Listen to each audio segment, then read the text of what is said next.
তুমি কি ক্যাম্পাসে এরকম সবার জন্য রান্না করে নিয়ে আসো নাকি? না, শুধু স্পেশাল মানুষদের জন্যই করি। ওই যে বললাম না, স্পেশাল মানুষ।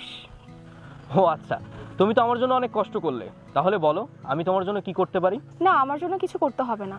মেয়েটা মনে হয় তোকে খুব পছন্দ করে, দেখতে শুনতে বেশ ভালোই, কথা বলে দেখতে পারিস।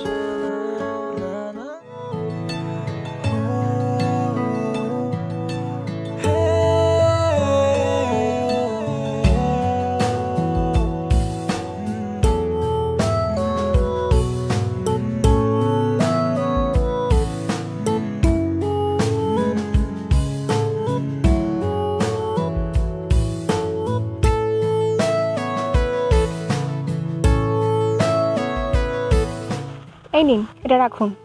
কি আছে এটাতে? আরে খাবারের বক্স দিচ্ছি, খাবারই তো থাকবে তাই না? কিন্তু এটা তুমি আমাকে কেন দিচ্ছ?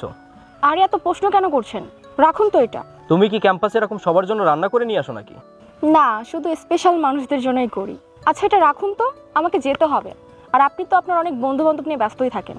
এর মাঝে আমার খাবারটা খেয়ে নিন আর আমাকে জানাবেন যে কেমন হয়েছে।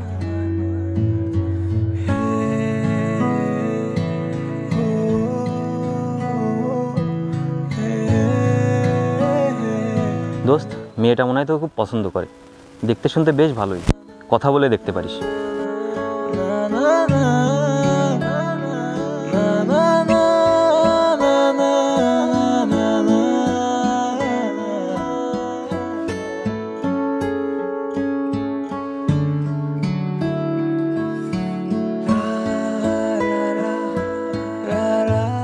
এই মেয়ে শোনো,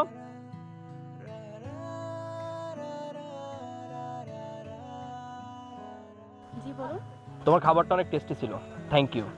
হ্যাঁ, মন থেকে কাউকে কোনো কিছু দিলে ভালো তো লাগবেই, আর আমি সেটা নিজ হাতেই বানাইছি। কিন্তু নিজ হাতে এত যত্ন করে আমার জন্য রান্না করার কারণটা কি জানতে পারি? হ্যাঁ, কারণ তো আছেই। কারণ না থাকলে কি শুধু শুধু করেছি? ওই যে বললাম না, স্পেশাল মানুষ। ও আচ্ছা, তুমি তো আমার জন্য অনেক কষ্ট করলে, তাহলে বলো আমি তোমার জন্য কি করতে পারি? না, আমার জন্য কিছু করতে হবে না। ওই যে বললাম না, একটু স্পেশাল ভাবলেই হবে। আপনি কি পারবেন আমাকে স্পেশাল ভাবতে? চেষ্টা তো করা যেতেই পারে। তবে একটা শর্ত আছে। শর্ত? কিসের আবার শর্ত?